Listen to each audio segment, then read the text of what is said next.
Paper number 15 unit number 1 ની આપણે વિવિધ મુદ્દાઓની જે છે પ્રશ્નવાચક ચર્ચાઓ કરી રહ્યા છીએ ત્યારે આજે આપણે જે છે ભણવાના છે બિન સાંપ્રદાયિકતાનો અર્થ આપી તેના લક્ષણો જણાવો. બિન સાંપ્રદાયિકતાનો અર્થ આપી તેના લક્ષણો જણાવો. આ પ્રશ્ન પૂછી શકાય અથવા બિન સાંપ્રદાયિકના લક્ષણો જણાવો એ એક નોંધ જે છે આપણે પૂછી શકાય. બિન સાંપ્રદાયિકતાનો અર્થ જે છે એ આપણે લખી લઈએ, પછી એના લક્ષણો જે છે હું તમને લખાવું છું.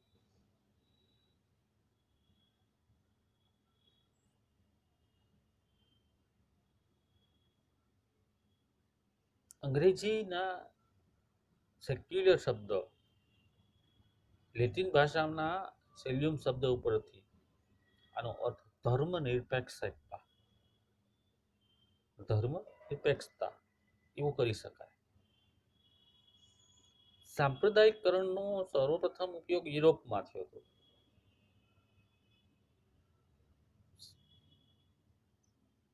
આપણે ત્યાં સંપ્રદાય શબ્દનો ઉપયોગ વિવિધ ધર્મ, ધારો કે સ્વામિનારાયણ સંપ્રદાય, વિષ્ણુ સંપ્રદાય, શિવ સંપ્રદાય, મુસ્લિમ સંપ્રદાય, ખ્રિસ્તી સમુદાય, યુરોપિયન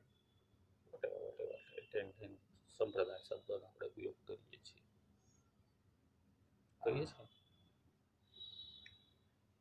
પણ આ બધાથી અલગ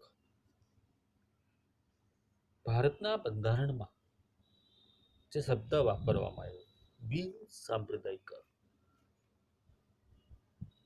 ભારતને બિન સાંપ્રદાયિક રાજ્ય ગણવામાં આવ્યું આઝાદી પછી. આમ જોઈએ તો બિન સાંપ્રદાયિકતા એક પ્રકારનું મૂલ્ય છે, વલણ છે.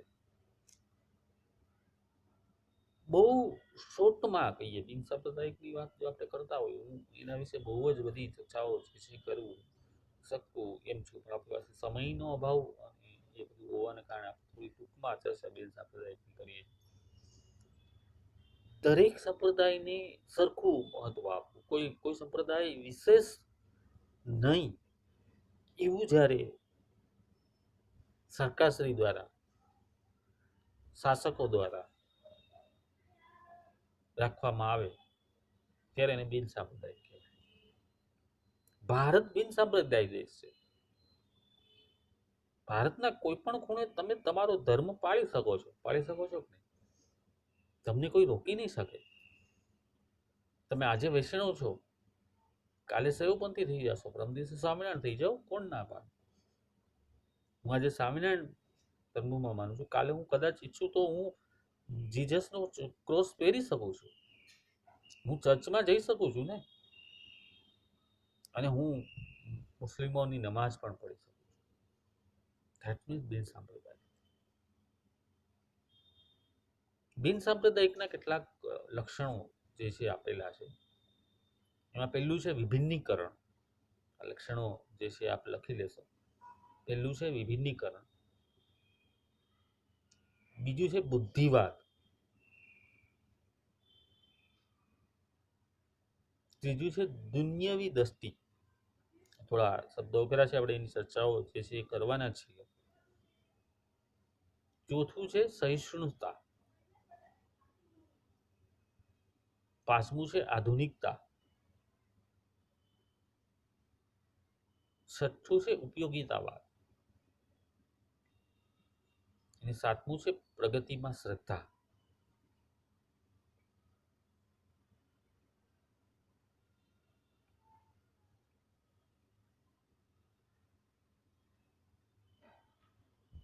આની ટૂંકમાં ચર્ચાઓ જે છે આપણે કરી લઈએ. બિન સાંપ્રદાયિકતાના પરિણામે જે બાબતો ધાર્મિક ગણાતી હતી એ હવે ધાર્મિક ગણાતી નથી. વિભિન્નીકરણ.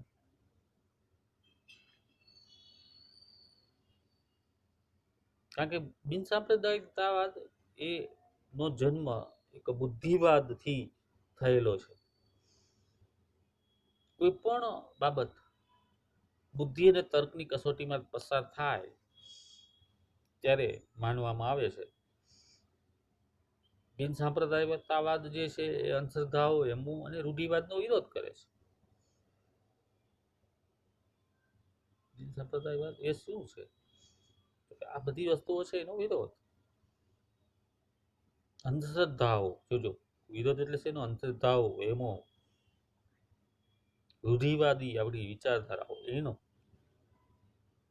દુન્યવી દ્રષ્ટિ.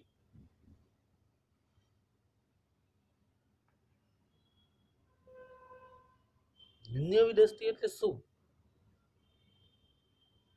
આપણે જે વાત કરીએ ને સ્વર્ગ, નર્ક,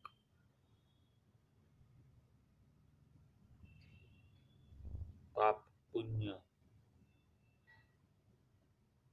છૂત અછૂત, અભડા આભડછેટ, અસંખ્ય શબ્દો છે. એ શબ્દોને તાર્કિક રીતે જોવા અને એ બધું જોવાની જગ્યાએ ઈલોક, અત્યારે તમે જીવશો જે જગ્યાએ જીવો છો એ જ સ્વર્ગ છે. મિત્રો આ તર્કની બાબતો છે. આની અંદર આપણે જો કદાચ ધર્મ અને તર્કને સાથે લઈને વાતો કરીએ ને, કદાચ મને આ મુદ્દા ઉપર વાતો કરવાનું જો તક મળે તો હું આવી અસંખ્ય વાતો કરી શકું. સ્વર્ગની કલ્પના છે, નર્કની કલ્પના છે. બધું અહીંયા જ છે. તમારા કર્મ અહીંયા જ છે. કર્મ જે તમે અહીંયા કરો છો એ અહીંયા જ તમારી સામે જ આવીને ઊભા રહેવાના. તમે એક ખોટું બોલો છો તો 10 ખોટું તમારે એ ખોટાને ઢાંકવા માટે 10 ખોટા બોલવા પડે અને એક દિવસ એ તમારી સામે આવવાનું જ. એક ખોટું કરીએ ને મિત્રો, એક ખોટું કરીએ ને, એ ખોટાને બચાવવા માટે આપણે આપણી રાતની નીંદર છે ને એ પૂરતી ના લઈ શકીએ. તો જો એ નીંદર નથી લઈ શકતા ને તો એ સમય આપણા માટે નરકનો સમય છે. ટેન્શન રહે. આપણે જ્યારે એકદમ ફ્રીમાં લાઈફ જીવીએ છીએ, જ્યારે આપણને કોઈ વાતનો ડર નથી હોતો, ત્યારે એ જે સમય છે ને એ આપણા માટે સ્વર્ગ છે. મિત્રો એ જે વાત છે ને એને દુન્યવી દ્રષ્ટિ કહેવામાં આવી છે. શું કહેવામાં આવ્યું છે? દુન્યવી દ્રષ્ટિ. પૃથ્વી પર તમે શાંતિથી રહી શકો છો એ જ તમારા માટે સ્વર્ગ છે.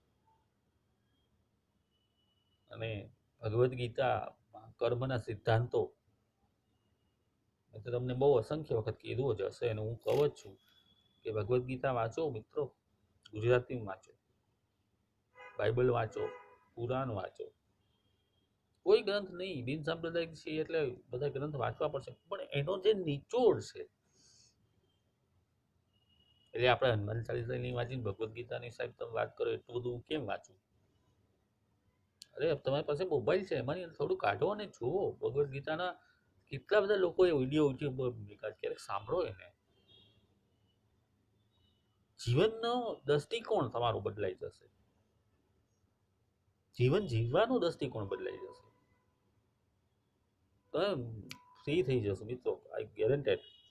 તમને જીવનના જે પ્રશ્નોના જવાબ નથી મળતા ને, જવાબ મળી જશે. હું પોતે ગેરંટી લઉં છું. દુન્યવી દ્રષ્ટિ,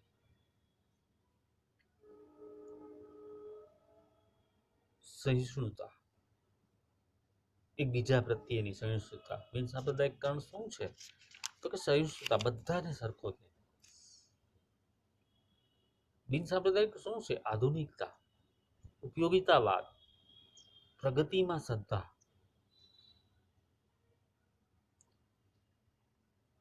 આ બધા જ મુદ્દાઓથી બિન સાંપ્રદાયિક જે છે એ જન્મેલું છે. બિન સાંપ્રદાયિકની અસરો ભારતમાં શું આવી? કાનૂની પરિવર્તન આવ્યું, એની વ્યાપક અસર થઈ. દરેક લોકો પોતાનો ધર્મ પાળી શકે એવી સર્વધર્મ સંભાવ. મેં હમણાં આગલા વિડીયોમાં વાત કરી, તમે લોકડાઉન વખતે ખ્રિસ્તી સમુદાય, સોરી, શીખ સમુદાય, રાજકોટનો શીખ સમુદાય 10,000 લોકોને જમાડતો હતો. પ્રભાવિત. એ એવું નથી જોતો કે અમારા શીખ લોકોને જ અમે જમાડીએ. બિન સાંપ્રદાયિકતા વ્યાપક અસર એની થઈ છે. આધુનિકરણ, કાનૂની પરિવર્તન, પરંપરાગત ખ્યાલોમાં પરિવર્તન આવ્યું, ક્રિયાકાંડમાં પરિવર્તન આવ્યું. કેટલા રીત રિવાજો, ક્રિયાકાંડો, વાહિયાત ક્રિયાકાંડો. તો મિત્રો હું બહુ બહુ સ્પષ્ટ અને બહુ બુદ્ધિપૂર્વક બોલું છું આ વસ્તુ. જે વસ્તુની જરૂર નહોતી એવી વસ્તુ આપણે ત્યાં લોકોએ અંદર ઘુસાડી દીધી. એમાં પરિવર્તન આવ્યું બિન સાંપ્રદાયિકતાને કારણે. શિક્ષણનો વિકાસ થયો, જ્ઞાતિ પ્રથા ઉપર અસર થઈ. એની અસરો છે બિન સાંપ્રદાયિક. મિત્રો આ બિન સાંપ્રદાયિકતાની જો આપણે વાતો કરીએ તો આ બધી વાતો બિન સાંપ્રદાયિકતાની કરી શકીએ એમ છે. હવે આપણે જે મુદ્દા ભણવાના છે એ છે આધુનિકીકરણ. આઈ હોપ કે બિન સાંપ્રદાયિકમાં જે મેં વાત કરી એ વાત તમારા મગજમાં ઉતરી ગઈ છે. હવે આ જ પ્રકરણ નંબર 1માં છેલ્લો મુદ્દો જે છે આપણે ભણવાના છીએ, આધુનિકીકરણનો અર્થ આપી તેના લક્ષણો જણાવો. આધુનિકીકરણનો અર્થ જે છે એ આપણે લખી લઈશું. આધુનિકીકરણ શબ્દ સામાજિક, રાજકીય, આર્થિક સંગઠનોનું રૂપાંતર સૂચવે છે. એ મુજબ આધુનિકીકરણ સમાજ જીવનના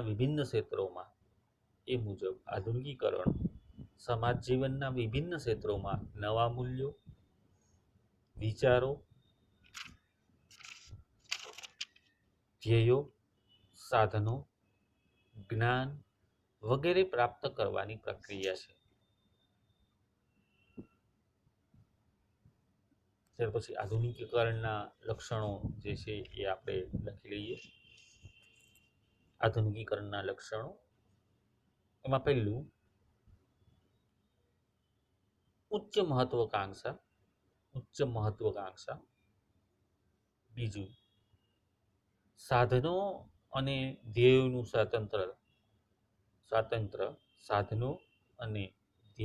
સ્વાતંત્ર્ય. ત્રીજું ભૌગોલિક સામાજિક ગતિશીલતા.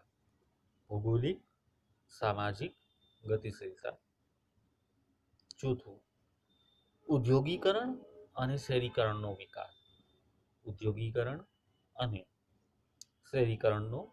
વિકાસ. આમ કુલ 4 આધુનિકીકરણના લક્ષણો છે.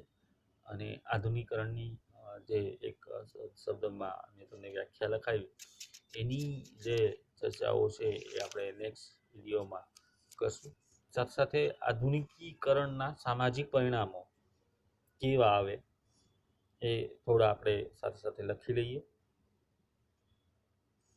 આધુનિક મૂલ્યો, વિચારો અને ધ્યેયો અપનાવતા જે સંસ્થાગત માળખા છે એમાં પરિવર્તન આવ્યું. ઔદ્યોગિકરણ અને શહેરીકરણ વિકસ્યું. સંદેશા વ્યવહાર અને વાહન વ્યવહારના સાધનોને કારણે આધુનિક મૂલ્યોનું પ્રસારણ વધ્યું. બિન સાંપ્રદાયિક અને વિજ્ઞાનને ઉત્તેજન મળ્યું. ભૌગોલિક અને સામાજિક ગતિશીલતા વધી. સ્ત્રી સ્વતંત્રતાના મૂલ્યોનો વિકાસ થયો. અને કાયદાઓમાં પણ આધુનિકીકરણની અભિવ્યક્તિ જે છે એ સમાવેશ થયો. આ કેટલાક આધુનિકીકરણના કારણે શું પરિણામો આવ્યા, આ કેટલાક એના જે પરિણામો છે એની વાત જે છે એ આપણે કરી. હું આધુનિકીકરણની ચર્ચા જે છે એ હવે પછીના નેક્સ્ટ વિડીયોમાં આપની સાથે જે છે કરવાનું છે. દરેક મુદ્દાની ચર્ચા આજે આપણે આખો દિવસમાં પેપર ભણવાના છે, દરેક મુદ્દાની ચર્ચા જે છે એ આપણે કરવાના જ છીએ. બહુ સારી રીતે દરેક મુદ્દાની ચર્ચા જે છે એ આપણે કરીશું.